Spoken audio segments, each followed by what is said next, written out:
I don't know if it will work.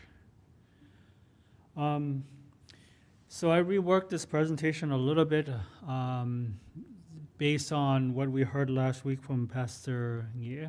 He talked about an investment, and what he talked about is if he had known that Facebook would have become what it is today, back then he would probably not get the Game Boy. Is it Game Boy? No, Nintendo DS or the iPod Nano, I think, whatever it was, for $500. He would have taken that money in 2004 and would have bought stock in Nintendo. Can you show the presentation? Try to see if this thing works. 1 minute? Okay, 1 minute. And so I wanted to essentially, for me, I'm somewhat of a practical learner, a visual learner. And so I want to see things kind of like in numbers, in things that we can all just grasp. Because what would that 500 be in 2004, and then what would it be today? And would it make you filthy rich, where you could essentially just lay back on the beaches of Hawaii and essentially just have a time of your life and never have to work another day? Is that practical? $500 to what it is today. And would it make you, somewhat more comfortable than you are today? And that is the question. So today, the message title is Invested. And I don't want to talk about investment as in terms of money, but I do think that it is a good illustration. It is something that we can essentially look at, the numerical values behind it. And there are numbers which we would intuitively understand, maybe. I'm not really sure. I tend to think a lot in numbers, and as soon as there are numbers, I think a lot of things make more sense to me. So in Esther 3 and 4, there are different kind of investments. And I wanted to be able to take a look at the way how we look at money, numbers, and then come back and take a look at what is going on in Esther, and then try to tie that back to the current events of today, and look at some of the struggles that we go through every day. Maybe not the struggles of financial, but the struggles in terms of the societal struggles that we look and see, the war in between Israel and Palestine, and looking at the war going on between Ukraine and Russia, and looking at some of the struggles, societal struggles that we're going through here in the U.S., where we see a lot of campuses are having these like protests and violence, where 2,300 students are in prison over the last week or so, to looking at January 6th, a lot of those struggles, the violence and the things that are happening, to some of the civil unrest with George Floyd, looking at the whole picture of all the struggles that we go through, and ask the question, is Esther, the book itself, sort of giving us a wider perspective in terms of what we see in the modern society that we're going through? Whether we are involved directly in some of these struggles or not, we do kind of think about them on a more nuanced level in our mind, on psychologically and emotionally and spiritually. And even thinking about the struggles at the border, southern border with Mexico, and looking at all the migrants that are coming in, and thinking about, what is the solution, or looking at the homelessness and abortion issues and all of that. I think that when we look at the book of Esther's, and again, when you look at and when you read about the book of Esther itself, this is somewhat portrayed as fictional, meaning that these events don't really actually occur. So I want to make sure that I keep that in the back of my mind, is that I'm not really sure if these exact events occur or not. But that is not something that I want to focus on too much today. What I really want to focus on is the tendencies, the human tendencies that are portrayed in this book, and what kind of investments do people make, and why do they make those kind of investments? And so that's a very broad introduction, and I hope that, maybe, we would, I would encourage that you would take a look at the book of Esther as a whole on your own, and kind of just to look at how the things that are being written here reflected in the struggles that we have right now as a society, as a people, not just here in the U.S., but all over the world, and try to take a look at that. One of the more interesting aspects of the book of Esther is that you don't see God doing anything in the book of Esther. There is no mentioning of God doing anything in the book of Esther. It never says anywhere in the book of Esther where the Lord does X, Y, and Z. No, it is completely devoid of that. Okay? So that's very interesting, because there are only 2 books in the Bible where that occurs. This book, Esther's, and Song of Solomon. The only 2 books where you do not see the mentioning of God performing a particular act at all. So I want to just point that out as well. Okay? So let us go on. So here, numbers. Hopefully this makes a little bit more sense, because what I've just said right now is very nebulous. It's very broad. It's very difficult for us to grasp onto what exactly it is that I was saying in the last 10 minutes or so. So if you had just bought $500 in Meta or Facebook back in 2012, because the IPO happened in 2012, May 18th exactly, so almost exactly to the day, about 12 years ago, not in 2004. So, and at that point when IPO was $38, and then in the subsequent months, in a couple of months after that, it dropped to 18. So let's just say you bought it at the very lowest point. You were very lucky. You bought it at 18, okay, not at 38, about half the price. So $500 at $18 a share, 27.8 shares is what you own. And by this point, it's not going to make a huge difference in your life, okay? So the current price right now is $452. If anybody's into stock at all, I'm not. I have no idea, okay? I'm Googling all these things, okay? So I don't know anything. So 27.8 multiplied by 452 give you $12,555.56, okay? That does not allow you to live comfortably on the beach of Hawaii, unfortunately, right? You would have made a killing, of course, right? From 500 to 12,000, that's fantastic. If you can replicate that over and over and over and over, yes, you will be great. But for $500, it will not make a ding in your life. You can right now buy a used car, a very, very used car, right? That's unfortunately where we are today. But if we were to say you invested $20 a month in Facebook over 12 years, from the point of IPO until now, you would own 31.38 shares, and so on and so forth. And so it works out to be relatively the same. So it is more difficult to say I throw $500 at something, because it's a bigger amount of money. But if you say to yourself, I believe that this company is doing something great.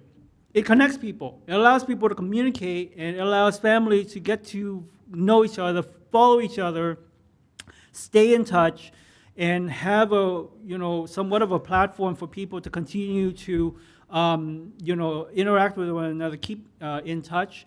Especially for students, where they come together, get to know each other, and then everybody just disperse after college. It's a great platform. I like what they're doing, and never mind everything else that's going on. Let's just say that you really believe in their mission statement, and you say, I'm going to just give them $20 every month for 12 years. You get out to be about the same. So there's a mindset of I'm trying to make a killing versus I believe in what something can do for society. So an investment is that you believe in something. Whereas if you simply just buy something because you know that, or if you believe that it will make a killing for you, give you money in the end, there are different mindsets. One mindset is, what am I going to get out of it? Versus, I believe that it does something good for everyone in society, right? So there is a perspective where, what am I getting out of it? And there is a perspective of an investment where it is something that is good, and I'm going to continue to help them along. Even though I don't have a lot of money, I'm just going to give them $20 every month for a long period of time. I think about investment in terms of parenthood as well. It's like every pencil, every piece of paper, every meal that I put on the table, every hairbrush, every toothbrush, every toothpaste I buy for my child is an investment.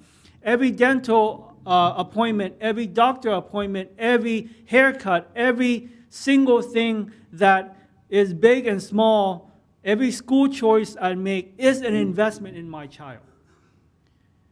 And that's different than I'm going to just buy something for my kid or buy something for someone. Because an investment doesn't looking at what am I going to get back in return. An investment is, I believe in the potential of this person, this entity, this organization to have great and positive impact in society. And you can see here that the dollar amount are very similar between I buy something to get something back versus I invest in something because I believe in it. Let's just say you made a you made a better choice. You went with Apple instead. You say, I believe in Apple because because it really, when you go back to 2004. You really have to believe in Apple. You really have to be like, I really believe that Apple is going to be successful because they didn't look like they're going to be successful. At 46 cents a share, a lot of people are like, this thing is going to go bankrupt. These guys are going to die. You really have to say, these people, this company here is not going to die. They are going to change the way that we operate. They're going to be something that is going to be beneficial for society because at 46 cents a share, they're on their death now, right? They're going to go out of business soon. You take $5 and you buy you get roughly about 1,100 shares. 1,100 shares. That will net you right now, in the current moment, close to $200,000. From $500, this is a killing. But unfortunately, I again have to say, with this amount, you're still not living comfortably on a beach in Hawaii anywhere at any point in time, especially now, okay? So even though it's a killing, it still is not something that will allow you to essentially be comfortable in Hawaii. There is not I don't think that there is any amount of money beyond, below a couple $1 million where it will allow you to be comfortable in Hawaii on the beaches. So, and again, here's a very similar perspective here, $20 a month in Apple for over 20 years, very similar numbers. There's a perspective of getting something so that I will essentially explode in my wealth, in my power, in my whatever it is, what it is doing for me, versus investing, believing in something, and believing in its potential to impact society, right? The outcomes are very similar, but your approach to how you are spending that amount of money is different.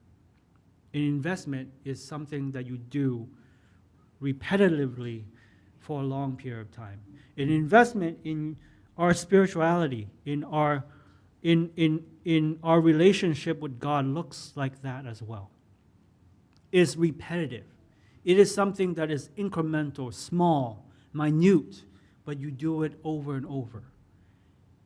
Not seeking for something in return, but in trying to make this become something that is beneficial for the wider society around us, for our family, for the people around us.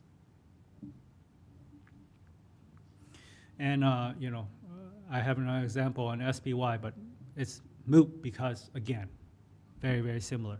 You do $20 a month for over 20 years. Today you will stand with $17,000, not going to change your life.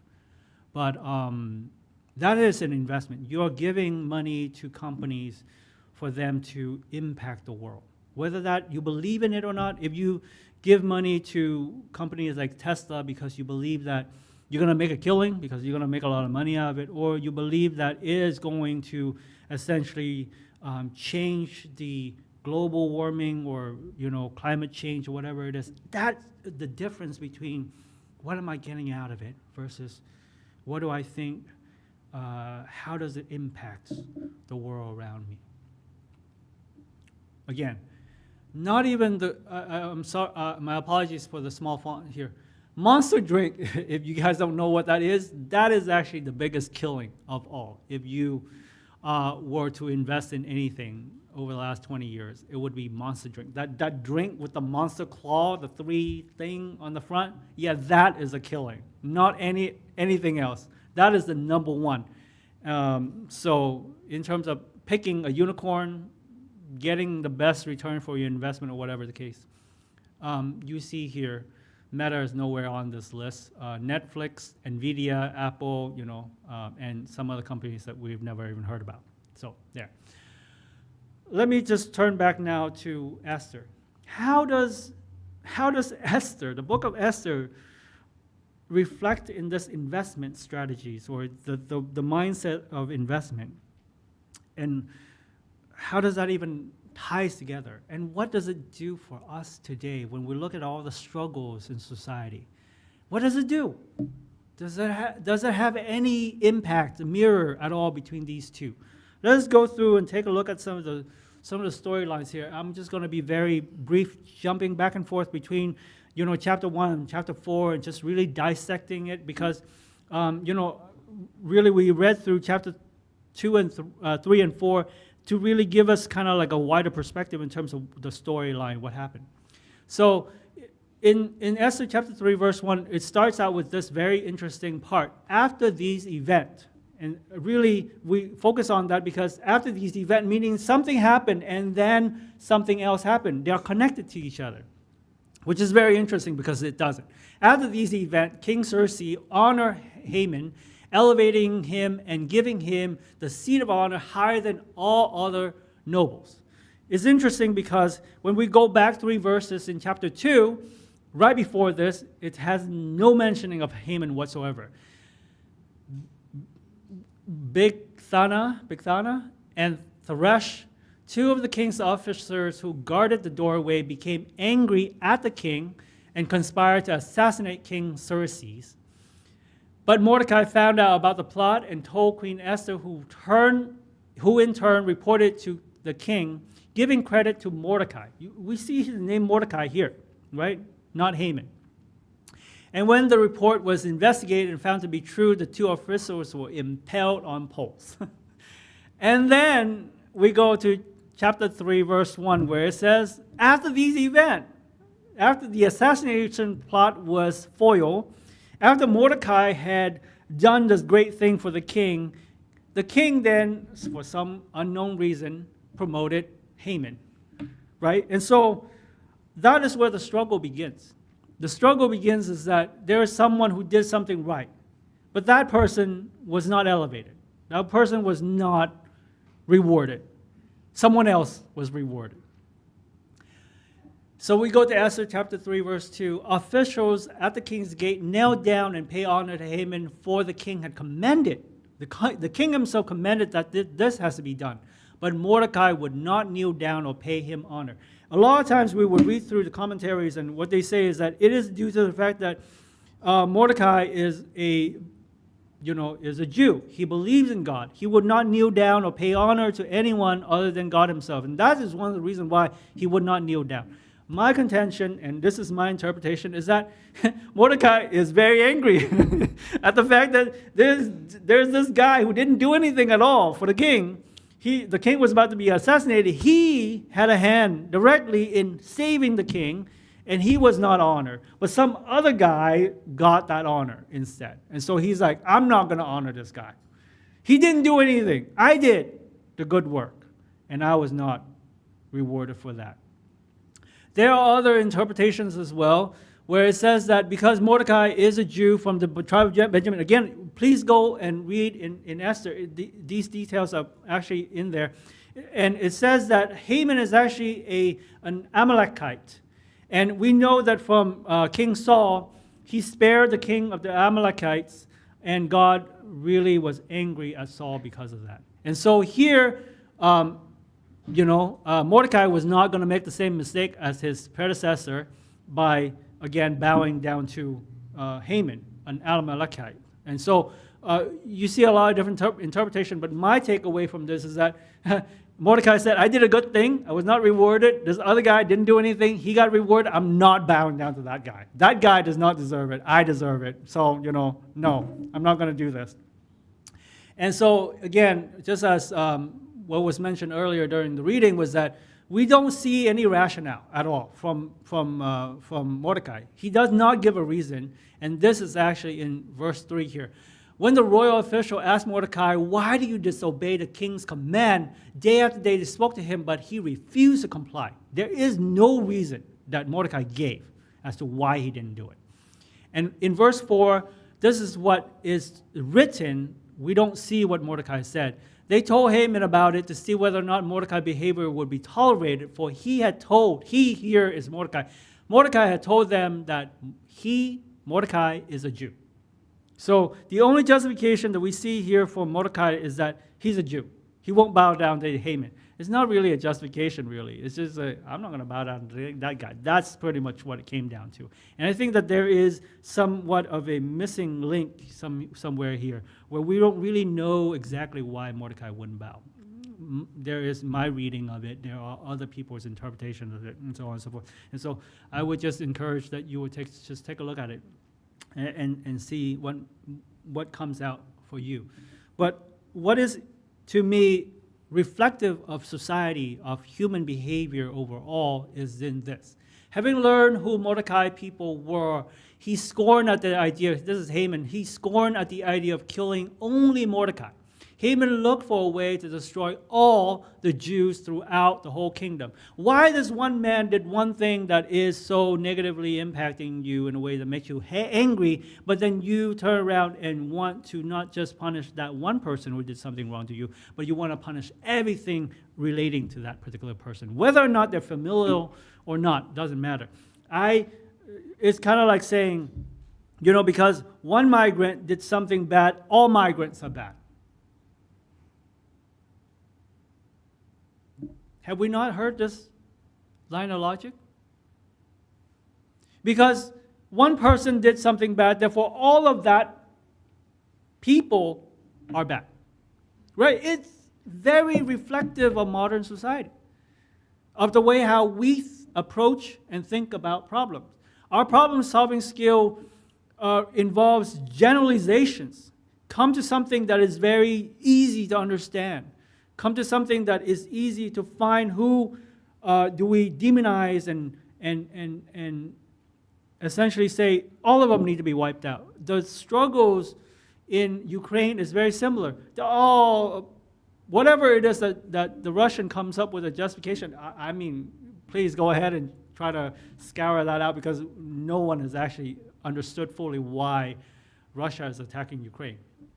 Not really there's any logic to it. It's just simply as, I just want something. I'm just going to go get it.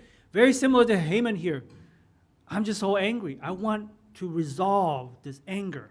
And so I'm going to take it out not on just one person, but I'm going to take it out on a whole group of people, the whole ethnicity, everyone relating to this person, right? With the struggle in Israel, it's the same. There's this group of people, the Hamas, did something that is terrible, but the the force that is being carried out now, I don't know. You have your own thoughts on that. I have my own thoughts on that. Every single student on every college campus has thoughts on that. And there is not really an elegant way of saying who's right and who's wrong. It's just that we just like to group things. All of Palestinians are bad because they're all Hamas. Is it true? All of Jewish people are bad because they're all genocidal. They all want the killing of babies and women and children. Is that true? But we can see here that there is an invested mindset, total dominance of the mentality of a particular person where they say, I want not just root out the problem that I have, I want to root out the entirety of anything relating to that problem. Perhaps we think that maybe we're looking at this and we're saying, you know, Haman said, I'm a position of power. Killing just one guy is too easy. It's too small. It's too simple for someone like me. I need to make it huge. I need to make something that is a statement. Because if this one guy here can essentially stand up against me and my position of power, he endangers that position of power. I have no power at all. Because if you look at here, what it says is, having learned, let me go back one. They told Haman about the disrespect that Mordecai has for him, to see whether Mordecai's behavior would be tolerated, right? His subordinates are saying, this one guy is stepping out of line, are you going to allow that? Because if you allow that, then essentially you have no power, right? And so in response, Haman has to say, well, I have to project this power that I have. I have to do something so overwhelming that no one dares to challenge my position.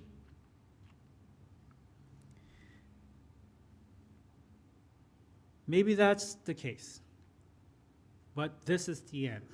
When we see a person who is in any particular position of power and they are at the risk of losing it, they always try to move into a position to reclaim. And this is not the only incident, interestingly enough, in Esther where this occurred. It actually happened before, and we see a pattern in that. So again, let's go back and look at Esther chapter 1 now. When King Xerxes was high in spirit, drunk from wine, he commanded the 7 eunuchs who served him. I'm not going to read their names because I'm going to butcher it. There are the 7 names. To bring before him Queen Vashti, wearing a royal crown, in order to display her beauty to the people and nobles, for she was lovely to look at.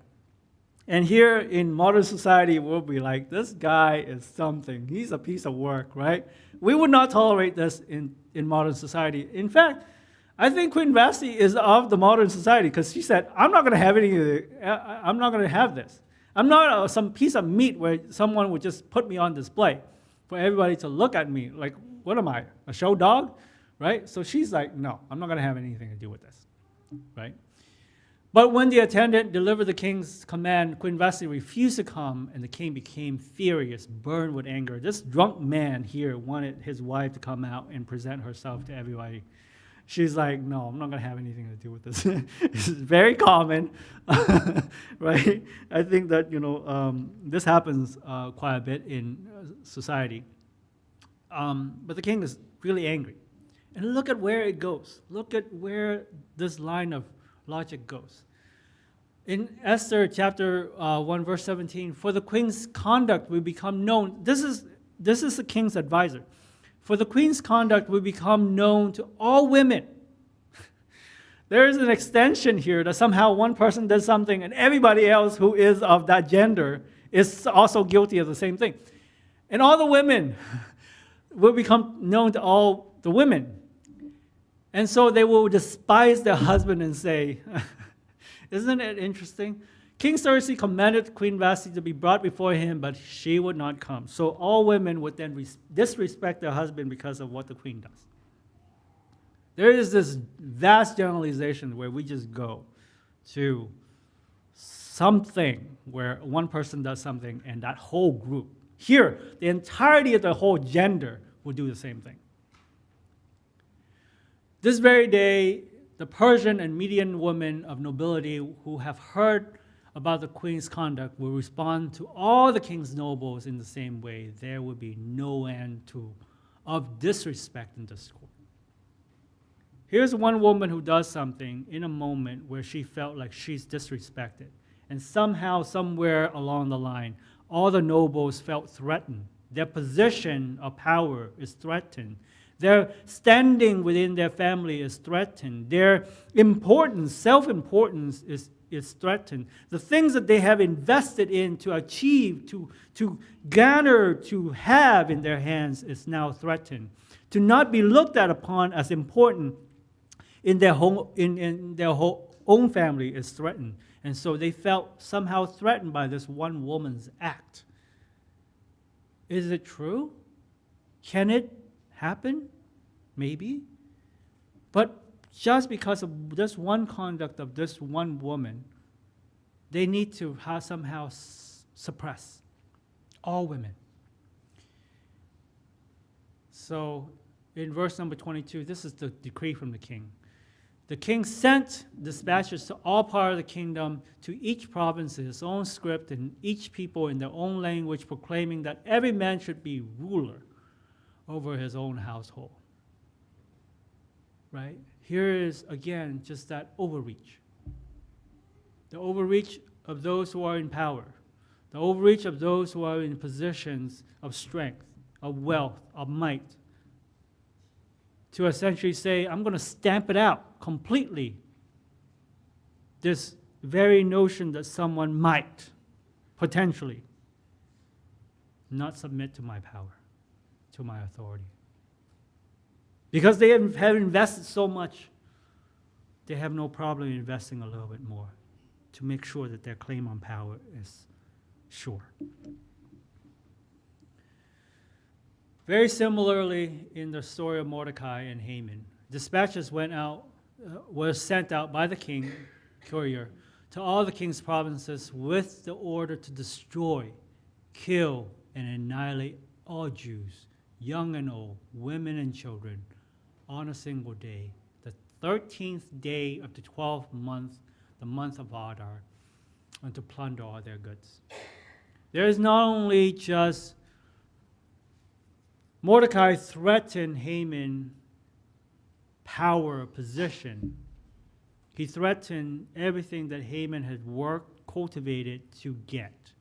And that threat to the investment that Haman had made in all of his life became so real that he wanted not only to take out Mordecai, but he wanted to take out everything that could threaten that.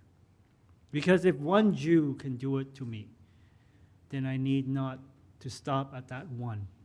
I need to completely wipe it out, eradicate it. The mentality is very similar to the way how I approach ants in my house. Right? If I see one ant, there are more ants. And I need to eradicate not that one ant, but I need to eradicate every single ant. And the problem is, it's very difficult. Right? Or one mouse, or one cockroach, or one whatever. You see one, you need to bring in the big gun and exterminate without prejudice, right? Every single thing. And so it is in the same mindset that the investment that we have made, and there's just this one thing that comes in to threaten our security, even though it is so small and insignificant like an ant, but we have this massive need to take out not that one ant that we can see, but every single ant that we do not see. And this is, I think, the things that we humans tend to move to. How do I know if I was, a person in Israel? How do I know that this person is a terrorist or someone who potentially can threaten my security and my family. I don't, because they all look the same. They may all have the same education, upbringing, mindset, mentality, religion, so on and so forth. I need to not take out one. I need to take out all. How do I know that? By allowing abortion, that it will just be used in cases where it's absolutely medically necessary. What if it is used for medically unnecessary?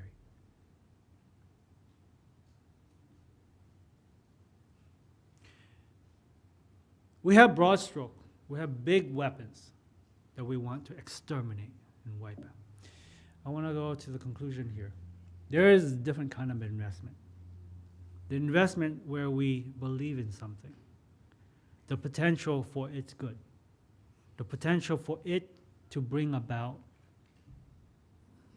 something that would save lives and humanity. In Esther chapter 2, verse 5-6, introduce us to both Mordecai and Esther. In the citadel of Susa, a Jew named Mordecai, who had been carried into exile from Jerusalem by Nebuchadnezzar, king of Babylon, along with those taken captives with Joachim, king of Judah. So we see here is maybe not Mordecai, and this is where the point of contentions within history is that Mordecai couldn't be of the same generation as when Nebuchadnezzar took the Jews into captivity, because that would have been 100 years earlier about. But it would have been that his grandfather maybe would have been in captivity. But what we see here is that the Jews were kind of like not of the nobility. They're not of the upper echelon of society. They're more of the, the lower class within society here. And I would imagine that there are a lot of orphans during that period of time within the Jews. Mordecai had a cousin named Hadassah, whom he had brought up because she had neither father or mother. Mordecai looked at this cousin or niece and felt compassion because she doesn't have the kind of investment that his own children would have. She is lacking in many aspects. He looks at her and says, this child here needs a lot. This young woman, who was also known as Esther, had a lovely figure and was beautiful. Mordecai had taken her as his own daughter when her father and mother died. And here we see that. Here we see that kind of investment. Not because she has the potential to do anything for him, to bring him anything, but it's the mentality of every parent where I'm going to invest in this child.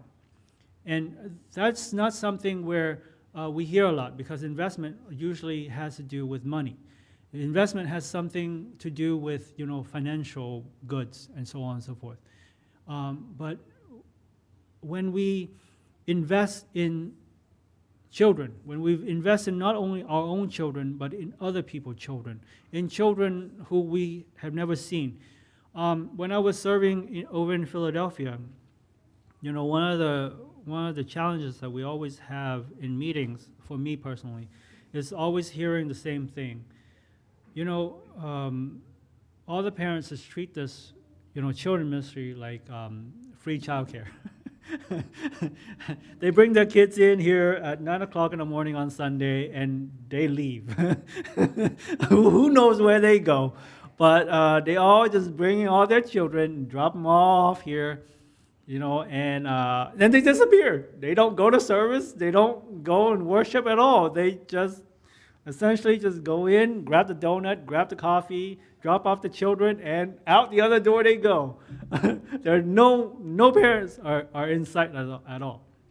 And I think that one of the biggest struggles that children ministry group over there have is that what they wanted to do is essentially provide the child care so that the parents can go to church, but we provided the child care, and this is not a unique issue at all. This is a universal problem. I say it as a problem. This is not really a problem. It is a universal thing that all churches and other organizations face, not just churches. But it's like when you provide something, people will take advantage of it and they don't really see the point in what you are doing. But as children ministry goes, the only focus you have is on the children themselves. You're invested in those children that comes, not in the parents. If they come, great. If not, it's all right, because you make a decision to invest in the children. It's always the counter argument that I hear, right? And so I'm just an observant. I'm just an observer. I just sit there and listening to all these conversations. And for me, it's really looking at, the various different ways in which each one of us approach what is happening. Each one of us will look at all the struggles in societies and come to different conclusions, come to different means of how do we go about solving that, right? Here Mordecai looked at the child and said, she's without mother and father. I'm going to invest in her. I'm going to take care of her. That's his solution. Other people looking at other orphan children and say, that's not my problem, right? And this is where his investment pays out. In Esther chapter 4, verse 14, he has no idea that the destruction of Israel or the Jews would come. And certainly he does not know that the destruction of the Jews would come by his action. Right? If I was Mordecai, I would be mortified because of something that I've done, because of something that I did, because of something that I instigated, that everyone else has to pay. Because of my investment in myself, let's just say that you take the position where I had introduced. Mordecai felt personally wrong, personally robbed of the wealth, the power, the position, and that Haman was the one who robbed it from him. And so he said, I'm not going to pay this guy any respect. And because of that disrespect, every single Jew in that land is going to be killed because of that one action. How would you feel about that? Your investment in yourself had caused not your own death, which I think I would be okay with.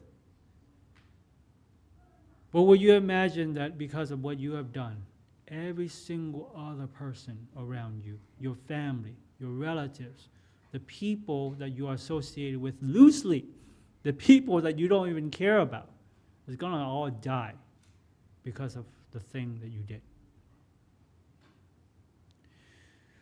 For you remain silent, at this time relief and deliverance for the Jew will arise from another place. But you and your father family will perish. It's interesting that he says this because her father had already died.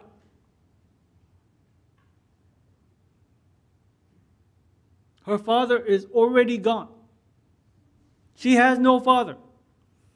She has no real familial connection where she felt like, oh, I need to go save my dad. But he's mentioning this because there is an essential thing here where he's saying is that the people who have invested in you is going to perish. The people who believe in you is going to perish. And who knows but that you have come to your royal position for such a time as this. That maybe all the investment that we make, because we believe in it, because we believe in the mission of those people, of those organizations, of those entities to which we have invested in, we don't know what the outcome is. We don't know what the purpose is for them. And it is not for our own benefit. And here, Mordecai is really drawing on that last thread of hope. Maybe God had allowed this for the salvation of the people, to correct the wrong that I have done. Maybe. That's the way how I read it. The investment that you and I make, we don't know. The things that we have done for our children, our grandchildren, our nieces and nephews, to other people, we don't know. Someday, we hope, it would benefit not us. Mordecai is not pleading for his own life. He's pleading for the salvation of the people who had inadvertently been affected by his own action.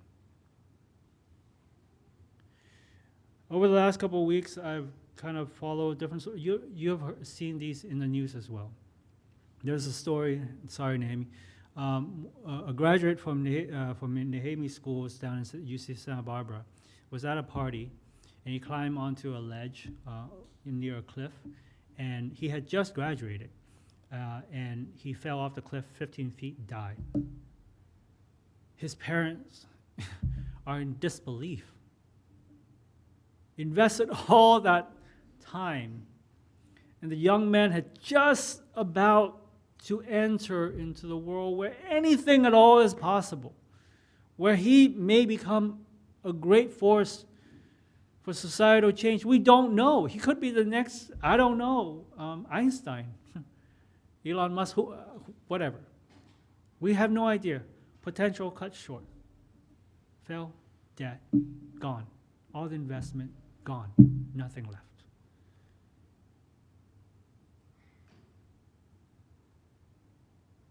Stories like that over and over. If you are a parent and you have children in school right now and they're protesting and being thrown in jail, you're asking yourself the question, did I make the right investment? Did I send them to the right school? Did I make the right choices in life? Did I do something wrong? Like Mordecai, did I inadvertently done something that have essentially not ruined just my life, but the lives of others as well? What has my investment come? What is the return on that investment? It does not really allow me to sit comfortably on a beach somewhere. It gives you nervousness, hopelessness. And I think at the end of the story is where Esther says to Mordecai, if I die, I die. But let's bring it to God. Let's bring it to God. Because we don't know. We don't know where this is going to end. We don't know where this is going to go. We don't know where this investment is going to be, here, now, or in the future. This is the last hope that we have. Let's bring it to God. Let's bring it to God. So let us bring whatever it is that we're facing, struggling with, to God. I'm sharing this with you not because I know the answer. The answer here is that I don't know what the answers are for all the societal problems, homelessness, hunger, and so on and so forth. Let's bring it to God. Heavenly Father, today we make so many investments, big and small, with the hope that you would grow it, with the hope that you have ordained it, with the hope that you would bring about peace in our society, peace in our home. Father, I pray that you would allow us to believe in the investments that you have made in us, to grow us as individuals into becoming, blossoming in the image of Jesus Christ. Lord, let us come to you day and night in the hope that you would grow the investment that you have started in each one of us. Lord, and allow us to pray for the growth and development and the growth of the investments that we have made in those around us. Lord, I pray that you would allow us to believe and keep faith and be hopeful even when we look around us and see so many hopelessness, so many hopeless situations, so many things that makes us lose faith. Lord, I pray that allow us to bring all of these to you, God. We pray that each day allow us to meditate upon your word, to understand the depravity of human minds, of tendencies, and allow us to come to you, our comfort, our rock, our salvations, our hope, our everything. We thank you, Lord, and we pray in your name, Jesus.